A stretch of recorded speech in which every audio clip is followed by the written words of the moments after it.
জয় হিন্দ বৰ্তমান ভিসকল এটা বহুতে ভাল খবৰ লৈ আহিছো আপোনালোকৰ মাজলৈ army navy and air force UPSC NDA national defence academy ফালৰ পৰা পুনৰ নতুনকৈ পদ মুকলি কৰা হৈছে এই পদবিলাকত এপ্লাই কৰিবলৈ হলে আপোনালোকে 12 পাস কৰিলেও আপোনালোকে এপ্লাই কৰিব পাৰিব যদি আপোনালোকে 12 পাস এতিয়ালৈকে কৰা নাই যদি আপোনালোকে হাই সেকেন্ডাৰী বৰ্তমান পঢ়ি আছে তেতিয়াও আপোনালোকে এই পদবিলাকত এপ্লাই কৰিব পাৰিব তাৰ কাৰণে বয়স মিনিমাম কিমান হ'ব লাগিব ম্যাক্সিমাম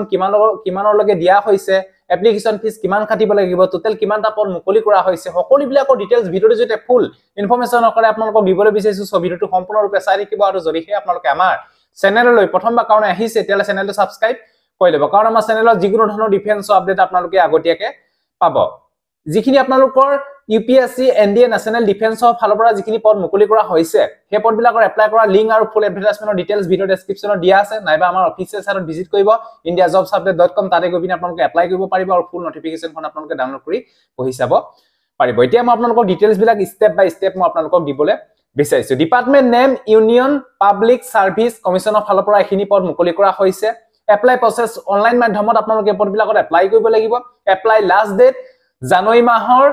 2024 চনৰ জানুৱাৰী মাহৰ 9 তাৰিখলৈকে এপ্লাই কৰিব পাৰিব স্যালাৰি দিয়া হ'ব 56100 ৰ পৰা 1,77,500 লৈকে আপোনালোকে স্যালাৰি পাব লেভেল 10 ৰ job location all India candidate apply কৰিব পাৰিব অফিচিয়েল ৱেবছাইটৰ নাম হৈছে upsc.gov.in তাৰপা নেক্সট হৈছে ইম্পৰ্টেন্ট ডেট এপ্লিকেশন ষ্টাৰ্ট হৈছে 20 ডিসেম্বৰ 2023 আজি নটিফিকেশন আহি গৈছে আজিৰ পৰা এপ্লাই ষ্টাৰ্ট ইতিমধ্যে হৈ গৈছে এপ্লিকেশন লাষ্ট ডেট 9 জানুৱাৰী 2024 লৈকে এপ্লাই কৰিব পাৰিব এক্সাম ডেট 2024 চনৰ এপ্ৰিল মাহৰ 21 তাৰিখে ইয়াৰ এক্সাম অনুষ্ঠিত হ'ব বয়স মিনিমাম আপোনালোকৰ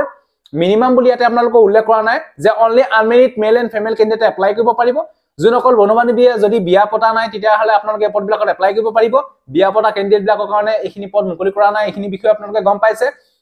2 জুলাই 2005 ৰ পৰা 1 জুলাই 2008 ৰ ভিতৰত যদি আপোনালোকৰ ডেট অফ বাৰ্থ আছে তেতিয়া হলে আপোনালোকে বিন্দাস এপ্লাই কৰিব পাৰিব মানে 2 জুলাই 2005 ৰ পৰা